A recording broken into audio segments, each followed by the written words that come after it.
Hey guys welcome back to my YouTube channel. ഞാൻ thread ചെയ്യാനും മുടി ഒന്ന് സെറ്റ് ചെയ്യാനും വേണ്ടിയിട്ട് കൊടകരയുള്ള ഒരു പാർലറിൽ വന്നിരിക്കുകയാണ് കേട്ടോ.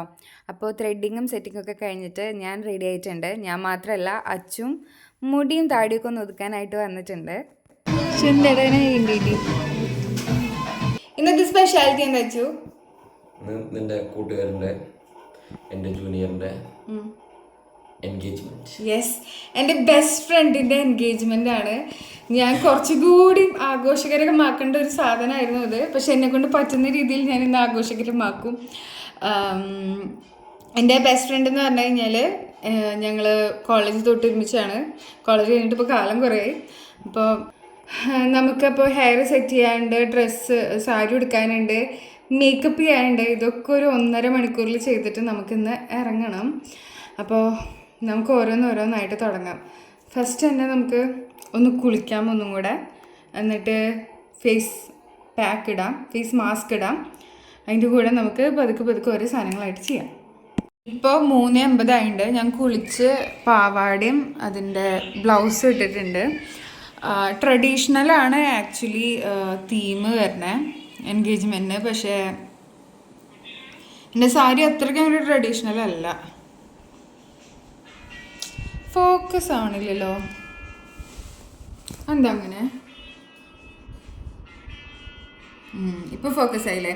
അപ്പോൾ ഇപ്പോൾ സമയം 3:50. 10 മിനിറ്റ് നമ്മളിത് മുഖത്ത് വയ്ക്കുന്നു. എന്നിട്ട് നമ്മുടെ മേക്കപ്പ് സ്റ്റാർട്ട് ചെയ്യുന്നു. അതിനുശേഷം നമ്മൾ സാരി മാറുന്നു. ഇതാണ് പ്ലാൻ. എനിക്ക് ഇത് ഇഷ്ടപ്പെട്ടു. എവർ യൂത്തിൻ്റെ ഇതാ anti pollution pink clay mask ആണ് കേട്ടോ അത്. എനിക്ക് ഈ മാസ്ക് ഇഷ്ടമായിട്ടോ. കാരണം ഒരു ബാക്കിൽ ചാളത്തടി പോലെ എടുക്കുന്ന എൻ്റെ ഹസ്ബൻഡാണ്. Please don't mind. അപ്പോൾ ഒരു ചെറിയ ഗ്ലോ ഒക്കെ എനിക്ക് തന്നിട്ടുണ്ട്. കണ്ടോ? എനിക്കിഷ്ടപ്പെട്ടു. ഇനി ഇത് ഈ ഒരു സിറം ഒന്ന് ഇതാവണം.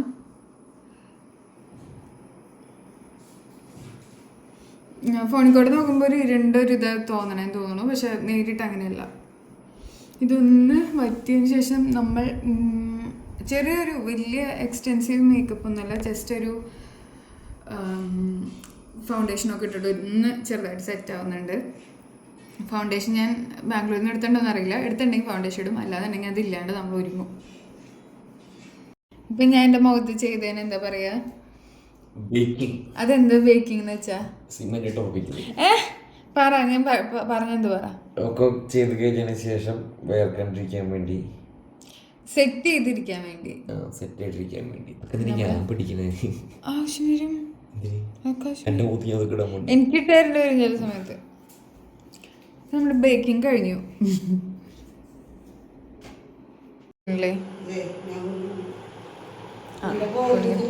നോക്കട്ടെ. നമ്മൾ ചായ കുടിച്ച് കഴിഞ്ഞപ്പോഴേക്കും കറണ്ട് പോയിട്ടുണ്ടായിരുന്നു. പിന്നെ ആകെ ഒരു തിക്കും തിരക്കായി. സാരി എടുത്തത് റെഡി ആവാണ്ട് വീണ്ടും മാറ്റി എടുക്കുന്നു, മുടി കെട്ടിയത് റെഡി ആവാണ്ട് വീണ്ടും മാറ്റി കെട്ടുന്നു, മേക്കപ്പ് റെഡി ആവുന്നില്ല. അങ്ങനെ തിക്കും തിരക്കും അടിച്ച് നമ്മൾ റെഡിയായി.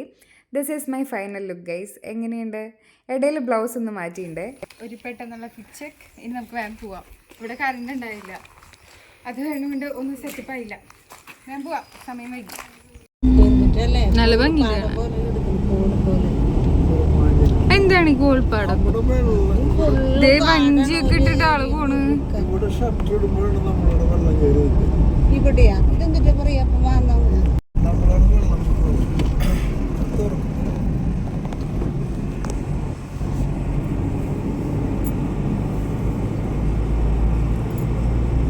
അങ്ങനെ എന്റെ കൂട്ടുകാരന്റെ എൻഗേജ്മെന്റ് ആയി. അങ്ങനെ അവനും പെട്ടു. എന്റെ അപ്പച്ചൻ വീണ്ടും എടുത്ത് പറയണ അപ്പച്ചൻ പെട്ടതാണോ? അപ്പൊ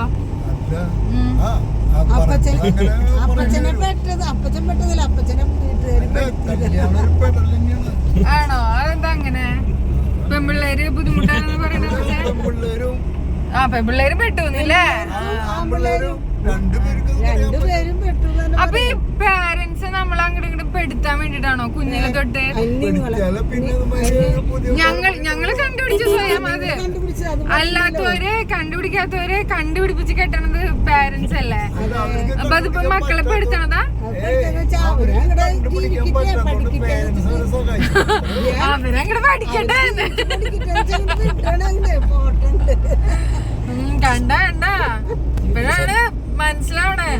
3 മക്കളുടെ കല്യാണം നിങ്ങളെ പഠിക്കാൻ വേണ്ടിയിട്ട് കല്യാണം കഴിപ്പിച്ചു വിട്ടൂല്ലേ? സന്തോഷം മാത്രം പോരല്ലോ. ചേട്ടന്മാരൊക്കെ കേൾക്കുന്നില്ലേ? നമ്മളൊക്കെ അങ്ങനെ പഠിക്കാൻ വേണ്ടി കല്യാണം കഴിപ്പിച്ചതാ. പക്ഷെ നമ്മള് അപ്പച്ചന്റെ അമ്മയുടെയും 3 മക്കളും വളരെ ചിന്താഗതി വേറെ ആയതുകൊണ്ട് 3 പേര് സ്വയമായിട്ട് കണ്ടുപിടിച്ചു. അതുകൊണ്ട് പറയില്ലല്ലോ ഞങ്ങള് പഠിച്ചത്. പറയില്ല. അങ്ങനെ കറക്റ്റ് 6 മണിക്ക് തന്നെ നമ്മൾ ഓഡിറ്റോറിയത്തിൽ എത്തിയിട്ടുണ്ടായിരുന്നു.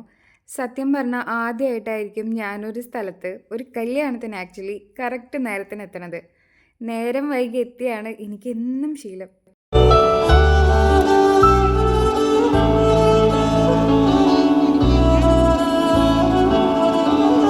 അങ്ങനെ കുറച്ച് നേരം കഴിഞ്ഞപ്പോഴേക്കും നമ്മുടെ ചെക്കനും പെണ്ണും വന്നിട്ടുണ്ട്. ഇതാണ് നമ്മുടെ കല്യാണ പെണ്ണ് ആൻഡ് കൂടെ വരുന്നത് ജോബിൻ്റെ അനിയത്തി, അതായത് കല്യാണച്ചക്കൻ്റെ അനിയത്തിയാണ് കേട്ടോ. കല്യാണച്ചക്കൻ മാത്രമല്ല, കല്യാണ പെണ്ണും എൻ്റെ ഫ്രണ്ടാണ്. ഞങ്ങളെല്ലാവരും കോളേജിൽ ഒരുമിച്ച് പഠിച്ചതാണ്. പറയാൻ വിട്ടുപോയി, ഈ ഫംഗ്ഷൻ ഈ കാണുന്ന പോലെ കോമ്പയറിങ് ചെയ്തത് ഞാൻ തന്നെയായിരുന്നു കേട്ടോ.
എൻ്റെ ബെസ്റ്റ് ഫ്രണ്ട് എന്നിവനെ വിളിക്കുന്നതിനേക്കാൾ എനിക്കിഷ്ടം എൻ്റെ ബ്രദർ എന്ന് പറയാനാണ്. നമ്മൾ ഫസ്റ്റ് ഇയർ കോളേജിൽ പഠിക്കുന്ന സമയത്താണ് ഫ്രണ്ട്സ് ആവുന്നത്. അങ്ങനെ ഫ്രണ്ട്സായി, ബെസ്റ്റ് ഫ്രണ്ട്സായി. പിന്നെ കട്ടയ്ക്ക് എൻ്റെ കൂടെ നിൽക്കുന്ന എൻ്റെ ബ്രദറായി മാറിയ ആളാണ് ജോബിൻ. ചില ഫ്രണ്ട്ഷിപ്പുകൾ അങ്ങനെയല്ലേ, നമുക്ക് ഡിഫൈൻ ഒന്നും ചെയ്ത് വെക്കണ്ട. They are there for us and we are there for them. അങ്ങനെയുള്ള ഫ്രണ്ട്ഷിപ്പിൽ കുറച്ച് പേര് എനിക്കുള്ളൂ. അതിലൊരാളാണ് എനിക്ക് ജോബിൻ. ആൻഡ് അവനെ പറ്റി പറയാനാണെന്നുണ്ടെങ്കിൽ എനിക്ക് പ്രൗഡ്ലി പറയാൻ പറ്റും, ദുശീലങ്ങളൊന്നും ഇല്ലാത്ത നല്ല ഉത്തരവാദിത്വമുള്ള നല്ലൊരു അടിപൊളി കുട്ടിയാണ് ജോബിൻ. യെസ്, ഞാൻ അങ്ങനെ തന്നെ പറയും. കാരണം ആ ഒരു കാര്യത്തിൽ I am so super proud. പിന്നെ ആര്യ വേറെ ഡിപ്പാർട്ട്മെൻറ്റിലായതുകൊണ്ട് ആദ്യം എനിക്ക് അറിയുന്നുണ്ടായിരുന്നില്ല ആര്യനെ.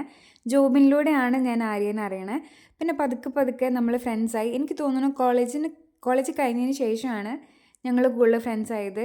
നല്ലൊരു പാവം കുട്ടി. ജോബിന് ഇത്രയും കട്ടയ്ക്ക് സപ്പോർട്ട് ചെയ്യുന്ന ഒരാളെ തന്നെയാണ് അവന് കിട്ടിയിട്ടുള്ളത്. അവൻ്റെ ഏതൊരു സിറ്റുവേഷനിലും അവൻ്റെ കൂടെ നിൽക്കുന്ന ഒരു കുട്ടിയാണ് Arya. So I am so happy for the person who so their journey. ഇതൊന്നും അത്ര എളുപ്പമായിരുന്നിട്ടില്ല. തുടക്കത്തിലുള്ള കുറേ സ്ട്രഗിൾസും കുറേ കാര്യങ്ങൾ നമ്മൾ കണ്ടിട്ടുണ്ട്. ആൻഡ് അവരുടെ ലവ്, അവരുടെ പാരൻസിൻ്റെ ഒരു ബ്ലെസ്സിങ്ങും കർത്താവിൻ്റെ അനുഗ്രഹവും ഒക്കെ കൂടിയാണ് ഇന്ന് ഈ ഒരു പരിപാടി ഇത്രയും ബ്യൂട്ടിഫുള്ളായിട്ട് നടക്കുന്നത്.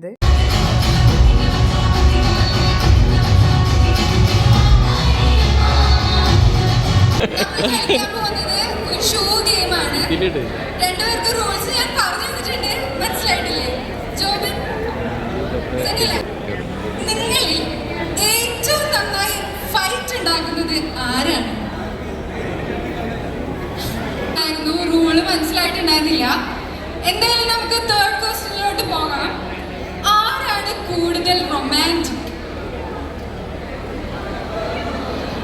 ഞാൻ ഷോപ്പിംഗ് ചെയ്യുന്നുണ്ട്. അങ്ങനെ ഷോപ്പഹോളിക് അല്ല.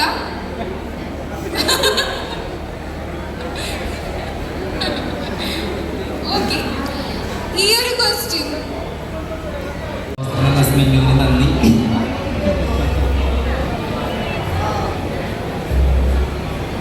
ആര്യ വില്യം മാരി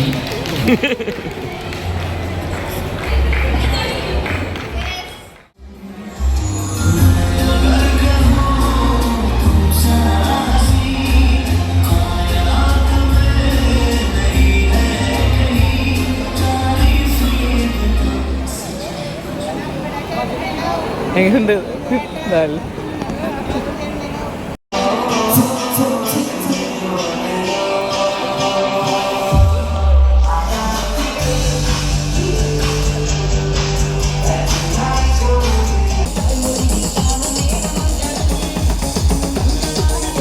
ഫംഗ്ഷൻ്റെ ലാസ്റ്റ് ഒരു കിടിലം DJ ഉണ്ടായിരുന്നു. നമ്മളെല്ലാവരും അടിച്ച് പൊളിച്ച് ആഘോഷിച്ചു കേട്ടോ. നമ്മൾ കുറേ കാലത്തിന് ശേഷം നമ്മുടെ കോളേജ് ഫ്രണ്ട്സിനൊക്കെ കണ്ടതല്ലേ. സോ എല്ലാവരും കൂടെ നമ്മൾ കുറേ ഡാൻസൊക്കെ കളിച്ചു.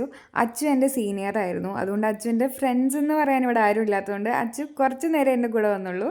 ഞാൻ എൻ്റെ ബാച്ച് മേറ്റ്സായിട്ടായിരുന്നു കൂടുതലും അവിടെ ആഘോഷിക്കുന്നുണ്ട്.